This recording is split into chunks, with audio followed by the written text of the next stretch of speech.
Hello, and welcome to the Canadian Story, where we discuss what Canada is, what Canada could be, and what Canada should be.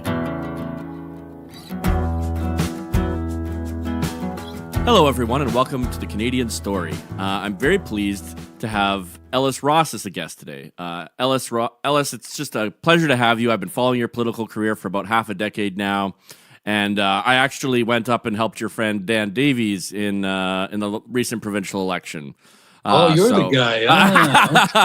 I'm the guy. So you're running for leader of the BC Liberal Party, but tell us a little bit about yourself that maybe people wouldn't know.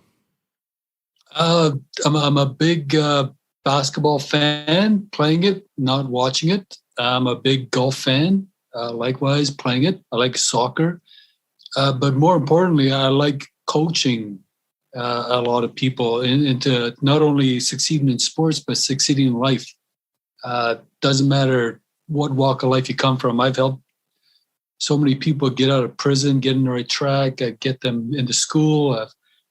I actually, when I was coaching the junior girls 17 under team, parents would ask me to go and discipline their kids for not doing their homework or skipping school. So I'd walk into the high school. And when I walk into the high school, the whole hallway would split in half and everybody go running away and saying, I don't know who's here for. Oh, no. Wow. So I took it very seriously. You're a man of authority. You're a man who people, and you've earned that. They knew if I showed up in high school, it was serious. Yes. They knew it. Yeah. Well, and you've earned that through competence and merit. And I know that you're a BC Liberal, so there's federal Liberals and federal Conservatives in your party. But I want to talk a little bit about what your philosophy of life is, which then informs your politics. Like, what would you say is the guiding principle of your life? Well, given where I came from, I was born and raised in reserve. And probably when I was 14 years old, I realized I got no way out. I got no future. I'm going to be a drug-using, drunken wanderer of my streets. And so over the years after that, I quit doing drugs then till I was about 20. And then I started drinking heavily for about 10 years. But then, over the lifetime, I started learning things on my own, and other people would teach me. So if I was going to summarize what I think about today in terms of what I do, it's a pretty straightforward saying. If you can't help somebody, at the very least, don't hurt them. And I've done as much as I could to help everybody that I came across that needed help, that legitimately wanted help, that was willing to do the hard work it takes to get out of a bad situation. So that's basically my philosophy in the work that I do and in life in general. Oh, I love that. I think that's the name of the episode. Like, that's just such an amazing line. So I'm very interested in this because this is the part of the Canadian story that I feel like Canadians don't get to hear, which is the story of our First Nations. And so tell us what it's like to love this place that has hurt your people so much, but the land has been with you your whole, for tens of thousands of years. What is that like? I can't imagine it. It just seems so beautiful to me. Well, it is because, let's be clear, the people of today did not hurt the Aboriginal people. This whole idea, the guilt complex of non-Aboriginals that they have to bear, that's not right. I mean, nobody should have to bear that responsibility. Whatever happened to Aboriginals 20 years ago, 30 years ago, it was wrong. But it wasn't, that hurt wasn't made by people today. In fact, if anything, Canada has actually done more for First Nations than any other Indigenous population around the world. And we're talking since 1982. Yeah, it didn't happen overnight. And the way I grew up, it almost is part of your upbringing to ensure that we keep separate lives we got the Aboriginals over here, and we got the Canadians over here. So we got separate parallel lives. And, never should those two paths cross, because somehow we kind of despise each other. Well, over the years, I realized that narrative is wrong. It's not right. And it's not right that we should actually encourage that type of mentality. When in reality, there's a lot of non-First Nations in my family. I got a lot of non-First Nations friends. A lot of non-First Nations people did a lot of work to kind of help us with our social issues. So this idea that, somehow we should be separate is absolutely wrong, because Canada, BC, is actually a really great place to live. Yes, And yes. regardless of our background, I went to China. I don't want to go back there again. Right, I've read reports where some kids in third world countries were living in dumps because they go there to collect plastic to sell in a market every day. Yep. And looking for food. I've read reports about women in different parts of the country that weren't really even treated as humans. They're not allowed to drive. They're not allowed to have an education. They're not allowed to speak. Canadians have got to stop beating up on Canadians. You're not that bad. We're not that bad, no matter what you read in the paper. Thank you for saying that. Really good place this is a really great place to live and bring up your family. Oh, thank you for saying that. I know that a lot of our listeners will. It's so encouraging, because I think there is a lot of guilt that we've been taught to feel, and there was wrong what happened. But to have someone of your stature, not only in your community but also in the Conservative Party, I would say, and in the Liberal Party, the BC Liberal Party, to have someone like you say, no, actually, this is a wonderful place to live. Like, it truly is, and we need to encourage one another in that. Well, I grew up thinking that somehow we're separate. But when I first started council, 2003, the council brought me on as a first full-time paid councillor. But they didn't tell me what to do. The job description was whatever passed my desk that day. So in my spare time, I'd go down to our archives, and I read a lot of what happened to my people, which was freaking horrible. It was horrible. And so after a few weeks of reading the reports of what happened to my people, as well as Aboriginals across Canada, I just sat there one afternoon and I cried. The only time I've ever cried is when my two kids were born. I cried a lot when I was a kid, of course, but when my two daughters were born and my grandkids. But that day in the archives, I sat and cried. I was all alone. And then in the same day, in the same hour, for that matter, I got very angry, very vindictive. And I was thinking, all right, it's revenge time. Yep. I'm gonna make people pay for this. I'm gonna make government pay. I'm gonna make everybody I come across. I'm gonna make them pay. And so I went out there with this really aggressive attitude. A couple of days later, I sat and thought about it. What good is anger? What good is revenge? Right. My people are committing suicide. They're going to jail. Our kids are going into care. We're living in poverty. What good is revenge? It might make me feel more at peace, but what's it really going to do for the Aboriginals, and what's it going to do for the non-Aboriginals?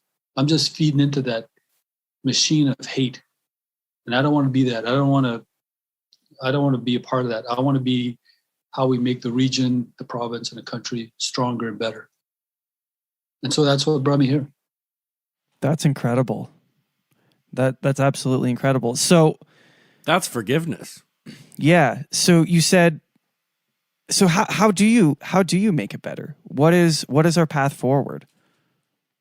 Well, Canada, especially BC, you've been on a really good path for the last from about 2004 to 2017, and it's really nothing that special came out of your governments and your leadership. It was nothing really extravagant. It was basically your governments telling the corporate world, saying, you've got to include the First Nations in your business plans. You've got to include them in a meaningful manner. And so my band back in 2003 was probably one of the poorest bands on the west coast of BC. Canada was threatening to come in and shut us down as a council because we couldn't pay our bills. we're in so much bad deficit. That's reversed now because we signed an agreement with BC 12 years ago on forestry agreements, so we could log and share in revenues.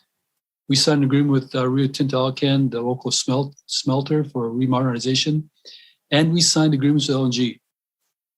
So nothing that really came from government, nothing really came from the non-Aboriginal populations. It was just this partnership with government, corporations, and ourselves got us to a point where my band really doesn't need government funding. We don't talk about suicides anymore. We don't talk about welfare lists. We don't talk about a lot of the issues we were talking about 15 years ago. Now we're talking about, what's next? Oh, my kid just got a mortgage in town. Oh, my brother went to Vegas for vacation. Oh, my $60,000 truck is good in the winter, but I just bought a $40,000 car for the summer. This is freaking amazing. Oh, yeah. Yeah. It's amazing for an Aboriginal. And I just sit back and I'll give you one example. I was playing basketball at my gym, and we were just starting to see the money roll into our band, and our kids were getting jobs, and we're in a break in a basketball game. And we were sitting on the bench, and some of the players I used to coach were all sitting there. And one guy said, man, am I ever going to get dinged with taxes this year? And they all started talking. And they all started kidding each other. And the other guy said, well, that's because you're single. You got to get a wife. The guy said, yeah, but I'm single, yeah. But I bought a truck. I want to buy a house. And you know what? If I wasn't making $125,000 a year, I wouldn't have gotten taxed so much. It's not right. I love it. $125,000. This is for a guy that barely finished grade 10. And I'm sitting at the bench, I'm at the end of the bench, and I'm chief counselor. So I got up and walked over to them, all of them. Guys, what you guys just said, you make $50,000 more than I do, and I'm the chief counselor. Get over it. But I kind of think that's the kind of stories Aboriginals should be telling today. Yeah. Do you see that happening across the country? No. Why do you think that is? Well, mainly because a lot of First Nation communities really, for whatever reason, don't take advantage of the economic opportunities that are placed in front of them. And the other reason is a lot of First Nation communities don't have those economic opportunities put in front of them. But it all comes down to leadership. I don't truly believe that this falls on the shoulders of government. It's not their responsibility to kind of ensure that First Nations become independent. It's got to be collaborative. I mean, there was no reason, other than the well-being of our citizens, why we should have signed on to LNG. We could have denied it. We could have said no. Nothing would have changed. We would have still had the same unemployment rate, the big welfare list, the same social issues. But it was a conscious decision by our leadership back in 2003 and said, no, we're going to engage and we're going to make sure we do it on behalf of our membership. And the rest is history. And we're not looking back. It's a great time. I've heard that there are a number of bands in BCs that are starting to replicate that, even in the Okanagan area too, right? Well, those guys got a head start in us. Oh, right. Right? Fair. They knew just because of the value of their land and location, but they also had engaged with pipelines long before we ever did. Right. But nobody had ever engaged on a scale of what we did in terms of a major project. Nobody ever done that before. So we made some mistakes. But I think what's happening now is a lot of First Nations trying to duplicate what we did. Yeah. Now, that's tough to do if you don't have the capacity, and more importantly, if you don't have the leadership. Yeah, leadership is so important. I think people underestimate the value of true vision, right? Like people really, at least this is just my thinking on it. I really do believe that vision is it's manifestation, right? You manifest something into reality. You say, okay, this is where I want to go. It's like building a house, right? It's like you see a patch of land and you're like, okay, I'm going to plan out the house. I'm going to hire the labor. I'm going to get the materials. And before you know it, given enough time, suddenly you've manifested a house, right? And in a sense, what leadership is it's manifesting a different future. Because like you said, everything could have stayed the same. Nothing necessitated that it change except for leadership. That's it. Yeah. And in fact, that process, dream to reality, was actually one of the darkest times of my life. It was a horrible time. Even though we're talking about reducing unemployment, we're trying to talk about getting rid of suicides without the programming. We're talking about all the social issues, but it was really hard to do. We were battling opposition, we're misinformation, rhetoric from all over BC. Yeah. My band actually went to court with band members, and it just tore our community apart. Nobody remembers that. I went to a public meeting once where they basically wanted to run our elected council out of town. And I was the only councillor that showed up. And I was watching our people just freaking yelling and screaming at each other. Those that supported council, those that wanted to boot us out. And when I saw it getting to the point where they had lost total control, half the gym hated me. Yeah. The other half supported me. So when I see everybody getting up and yelling and screaming, now I think it's going to turn to violence. I walked up and I took the mic away from the chairman, and I told the chairman, "You've lost control of this meeting. Right. And if you don't do something bad's going to happen. So let me get control back for you." So I turned around and looked at my people, and then there's people hanging off the rafters. Right. The place is packed. Yep. And there's so much emotion. So I told everybody, settle down, settle down, settle down. I said, I know these guys want us out as elected council. I know they don't support us. I know what they're saying, but you got to listen to them. Right. You got to be quiet. You got to behave. And I guarantee you, I promise you, council will respond.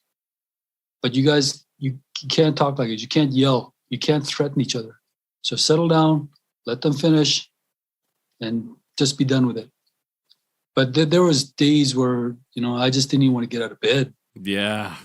Right. Well, you're by the time watching it was your all settled, community it was be ripped. great. Everybody's got jobs. Council's got lots of money now. But I remember those days. That is leadership. That is leadership. I love that story of I can picture you walking up to the mic and settling the room down. That's leadership. Yeah, it wasn't fun though. It wasn't fun. No. Well, leadership hardly ever is, because you're turning chaos into order, right? And that takes will. It takes an incredible amount of willpower to be able to do that.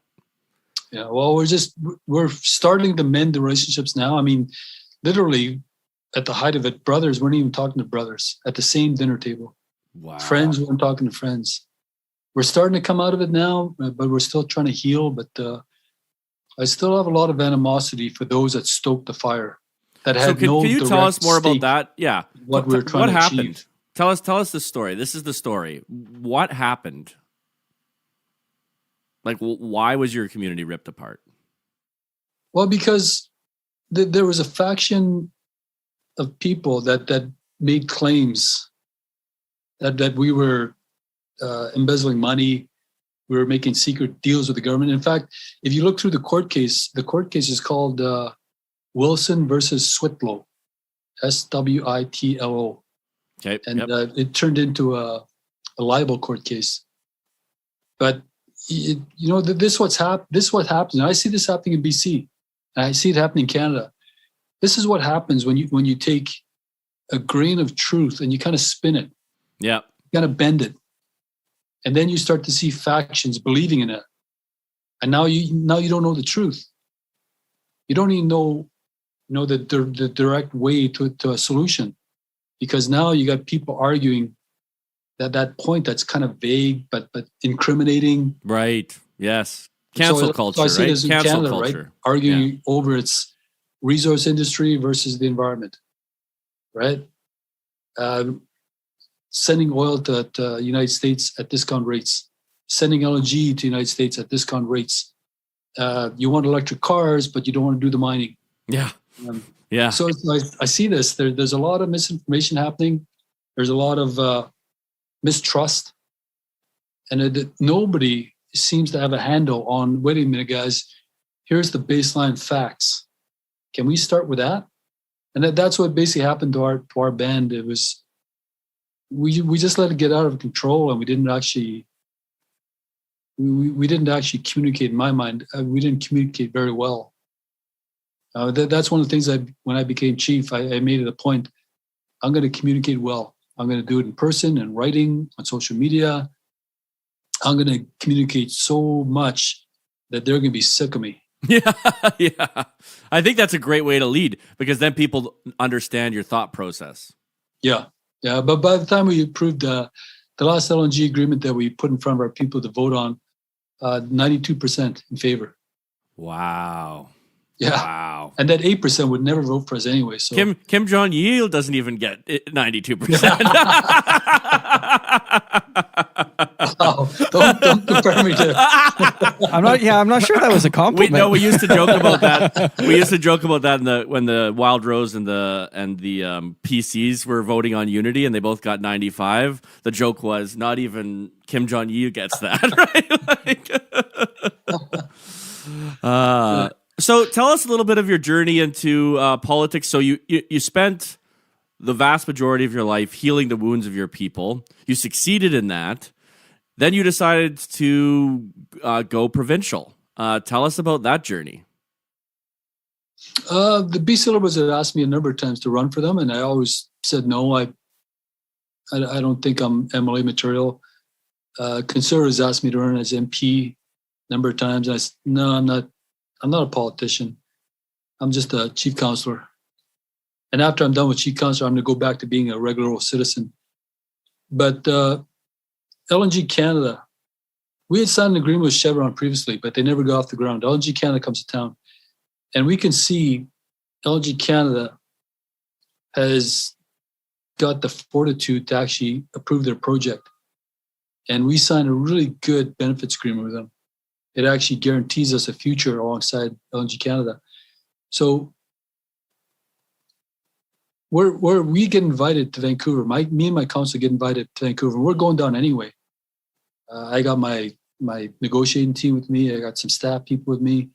I got some consultants with me. So we're going down anyway. So we say, yeah, sure, we're going to be there anyway. So we go down to LNG Canada's office, and we were sitting in the boardroom across from LNG Canada and their team. Andy Calitz was the lead guy at that time. So we sit down, and Andy Calitz welcomes us, and he says, Mr. Ross, can I talk to you in private in the next room? Okay. So we get up and we go together in the next room.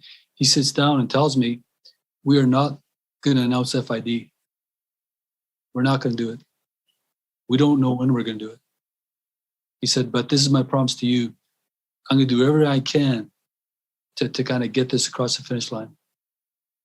And man, it was just like I got hit by a ton of bricks. My whole future plan for the Haisla was all built up in LNG Canada. Right. And, I could see us walking away from the Indian Act. I could see everybody getting jobs. I could see everything. Everything was going to be better because of LNG Canada. So when that happened, Andy Calitz cried in front of me, by the way. Wow. It was that heartbreaking. And so we sat there and talked, and then we went back to spill the news.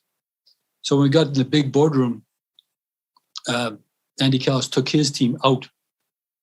And so I sat there for a second. I said, you know what, staff, you can leave. Consultants, lawyers, you can leave. I just want to be with my council. So everybody leaves. And I'm sitting there at the council. I said, you know what? It's done. We're done. We got nothing. All those plans? No, because LNG Canada is not going to make FID. We don't know if it'll be next year, 2 years. We don't know. So we got to go back and we got to think of something else. And the jobs that we were enjoying at the time, nope. The money that we thought was going to come in, nope. Contracts, nope, nothing. We're done. And I just need some time to think a bit. And so I told them, I said, you know what, guys, you guys should just leave. Go do whatever you want to do. Go just leave. I just want to be alone. and don't bother talking to me for the next few days. I'm going to be really freaking angry. I'm going to be really mad. And so on their way out, my deputy chief counselor tried to turn around and he tried to say, hey, come on, Ellis. It's not that bad. You know, look on the bright side. And that was just the freaking wrong thing to say. Whoa, no doubt. No doubt. I just berated him left, right, and center. I still haven't apologized to him. I used curse words. I yelled. I told him to get the hell out and, and close the door behind you. And I was just angry. Anyway, a couple weeks later, the election was coming up, and I thought, you know what? I got to get to a higher place and help BC get LNG off the ground. I got to do something because I've done as much as I can here. LNG means so much to BC. It means so much to Canada. It means so much to my people. And BC, they need help. Mm-hmm. So that's what made my decision. That was a really heartbreaking decision for my family, for me, and for my people. Yeah. Yeah. So members of my community still meet me, and they still cry. Yeah. So very traumatic. But it's all better. It's all better today. Yeah. Well, that's the story. That's the story that that nobody tells about the shutting down the pipelines. You know, the environmentalists go around and they claim they're doing this for the planet and for the indigenous people and really they don't care. It's all a pawn in their game. They don't care about those tears, and that must have been part of the anger that you felt. Big time. You know, when I was counselor, I was really keyed up on, getting our people to a better place. And when I was chief counselor, one of the first things I did was, as usual, I went to a funeral for one of my band members, and it was another band member who committed suicide. And I was sitting in the audience, and I was just thinking. That was a friend of mine. And right then and there, I thought, you know what? This is my fault. I did not offer that guy a good future. So from now on, while I'm sitting in this chair, next time somebody commits suicide, it's my responsibility. I got to do something. I got to get that guy into school. I got to get him into a job. I got to get into treatment. I got to do something. But I can't just sit back and watch. And so I said this at a conference once. And so I wanted people to stop blaming Canada, stop blaming BC, stop blaming, start doing something. And so I think that people truly understood that, if you trust me and you follow me in some of the initiative I'm trying to take you down in terms of the road we're going down, I guarantee you it'll have some payback. If not for us, it'll have payback for our kids and our grandkids. So slowly our people started to trust me, and I did deliver on some of the things I did that were quite out of the ordinary. Nobody had ever heard of a First Nation in our territory ever buying land before, private land. Right. Nobody ever heard of that, right? Nobody ever heard of a band like mine building a condominium or buying an apartment complex or, building our own public works building with our own money. Nobody ever heard of that before. Right. And so this is the kind of stuff that I made promises that, look, I'll do this. It's not out of our old playbook, but I guarantee you it'll build our future. And it worked out as planned. I'm just kind of in awe right now. Yeah, wow. Me too. You are a wise man. You are a very wise man. Man. So you've talked about your role on council, but you mentioned at the beginning of the podcast life coaching. Can you tell us a life coaching story that stands out to you? I imagine maybe the two are intertwined, but is there a story that you can draw out from a situation where you were able to help someone? Not specifically, but I guess there's one in particular because I grew up, and I didn't try to hide the fact that when I was drinking, I was what you refer to as an orangutan. I abused alcohol. And when I abused it, I got very violent and just made a complete idiot of myself. And people don't believe me. Right? Yeah, but you look so well dressed and you talk so well. Oh, Well, like that. it wasn't always this way. Yeah. But I was coaching men's basketball. I used to coach 17 and under. I used to coach women's 17 and under. I used to coach women's 17 and over. But at one point, I was asked to bring back the 21 and old younger basketball team back. There hadn't been a team, so I was asked to bring them back to the Prince Rupert Island Native. So I did. But I'm a disciplinarian when it comes to basketball or sports or anything for that matter. Disciplinarian, and I understood what it was like to grow up as a young Native kid on reserve. I understood it, and the rule I had for my sports teams was, you can make a mistake once in a while with experimenting with drugs or booze, but the minute that turns into a lifestyle, no, you can't do both. You can't be an athlete. You can't be a functioning citizen of society and abuse drugs or alcohol at the same time. You can't do it. And so everybody knew that the rules for my teams were pretty strict, and they had to abide by them. And a few of my players had been reported that they had gone out on a weekend and basically partied too hard and ended up in the streets. And it was, small community gets around, right? And it wasn't about these kids going out, getting drunk in the streets. It was, no, that's Ellis Ross's basketball players. They're the ones that did it. Oh, and what's he going to do? What's he going to do about it? And I didn't really care too much for anybody coming to question me on my approach or motives or whatnot. But when I got him into the gym that night, I didn't hold anything back. It was just like, yeah, you guys ashamed of yourselves? Not only do you guys go out and drink, but you made asses of yourselves. Look at everybody watching you. Look at your family, your mother, your dad, the kids watching you. I said, these kids are looking up to you when they go to the All Native, the basketball tournament. And what do? You're out there in the frickin' streets, drunk, staggering around, fighting. Have some goddamn dignity.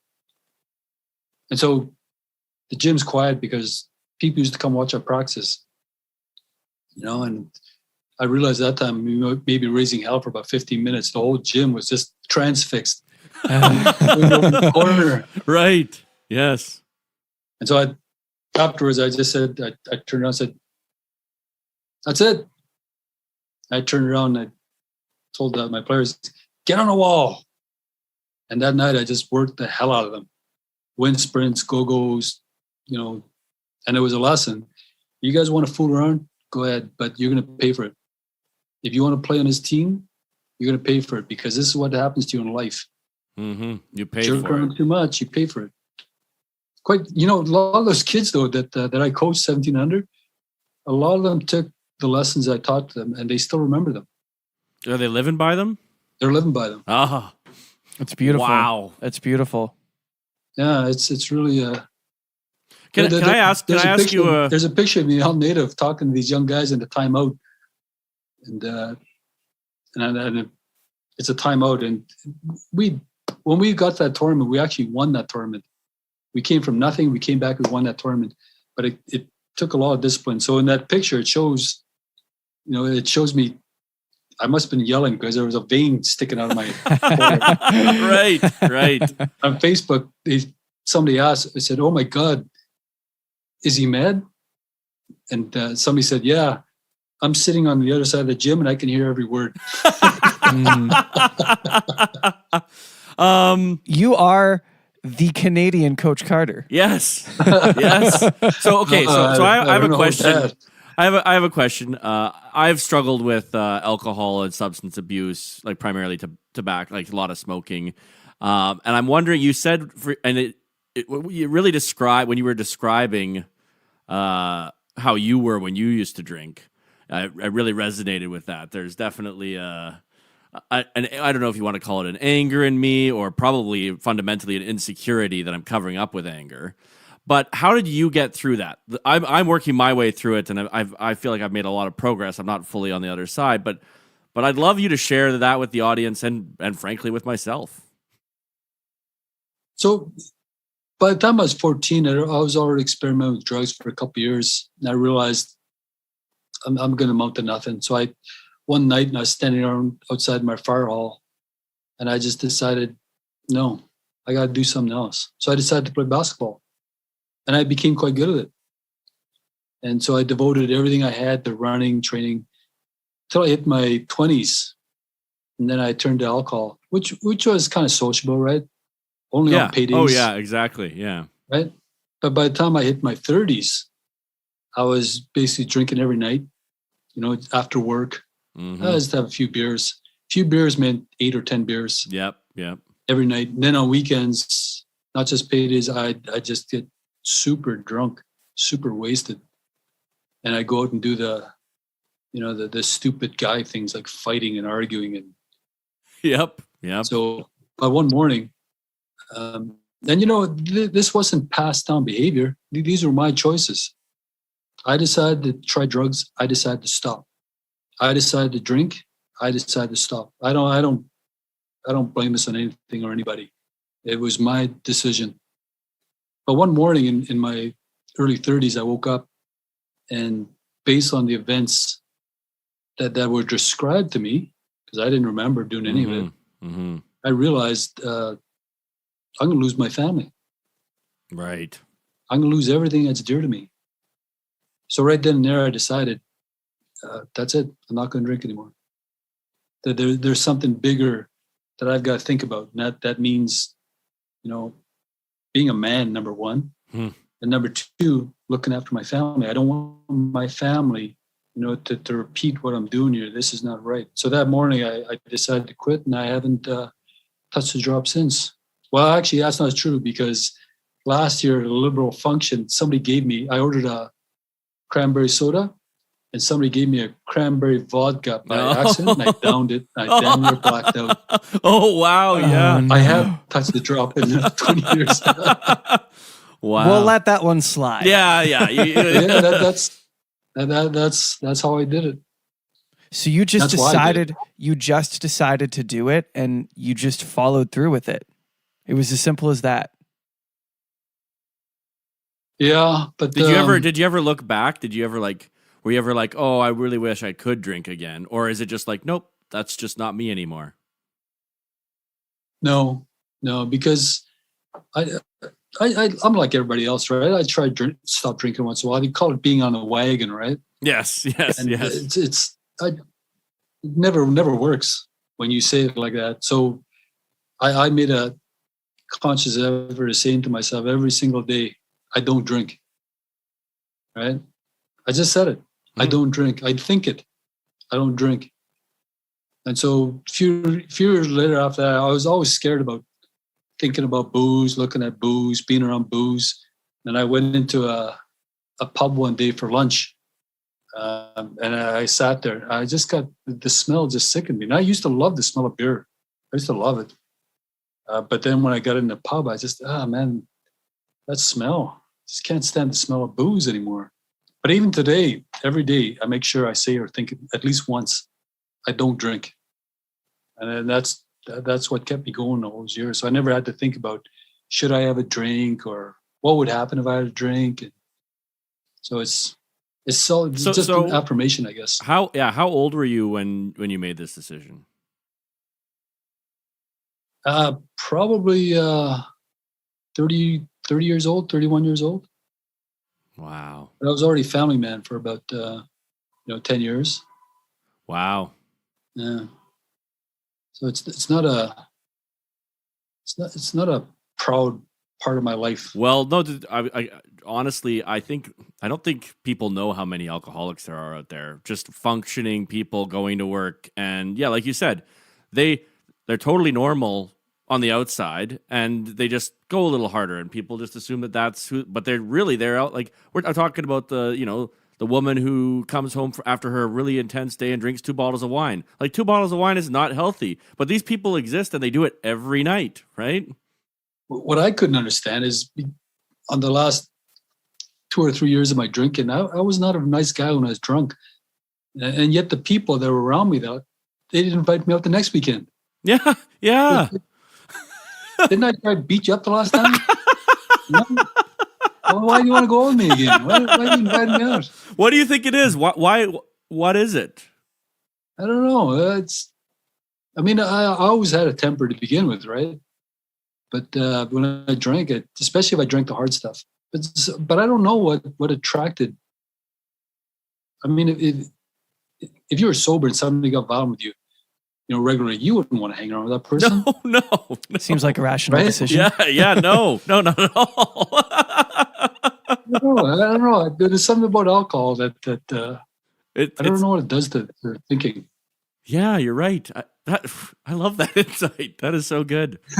Okay, so Me and my wife talk about it all the time, by the way. I wonder, this is purely speculation, but I wonder if it's because if you were behaving worse than them, it justified their behavior. As long as they weren't the worst one, we'll keep him around so that I'm not as bad as him. Oh, I like that. Jeez. It's actually not bad. It doesn't say much about my friends, though. Well, I don't mean to offend anyone. Again, pure speculation. Well, I'm going to ask him that, though. Well, yeah, let me know. I'm curious. Yes, we would like to know. So we have about 5 minutes left here, and I've just really, frankly, I say this to Zach all the time. We have the best job in the world. We literally get to talk to people and just learn things like we've learned today. Like, you've shared so much wisdom with us. I'm blown away, but I want to give you an opportunity to tell my listeners why you want to lead the BC Liberals as well.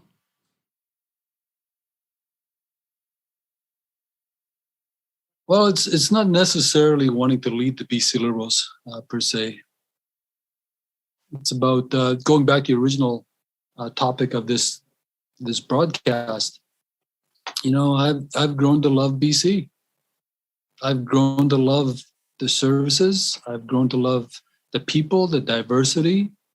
And I don't believe all the negative things that are being said out there about Canadians in general. I don't believe that.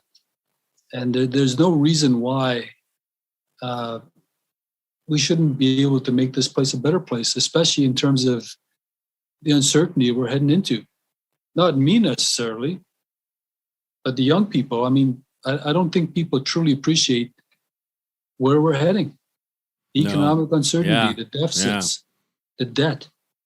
The cost of living is just going to keep going up, and nobody has seemed to get a handle on that. But there's some things that I do believe in myself that I'm not even sure if I'm a BC Liberal. I'm not even sure if I'm a Conservative. I'm not even sure if I'm an NDPer or a Green. Because if you take out certain components of every party's ideology, there's some good things with every party. There's some bad things, of course. But I don't think that BCers should be split politically. Ideology, yeah, sure, go ahead, split yourselves. But politically, I mean, why? When we got the chance to actually go down a different path than, say, a path that Venezuela went down. Yeah. Say a path that Detroit went down, or Greece.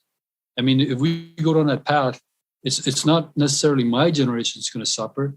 It's going to be yours and your kids and your grandkids.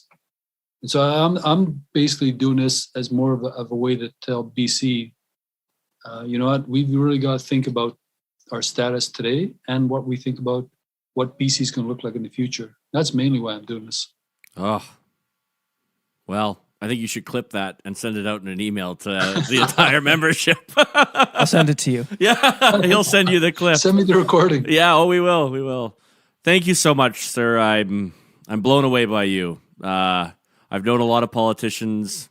I've worked for Stephen Harper, Jason Kenney, Ronna Ambrose. Wow. And I've never in my whole life met someone that I respect more in terms of wisdom. I could say that with absolute certainty. So thank you. I didn't know you really that well, and you came on, and I'm blown away.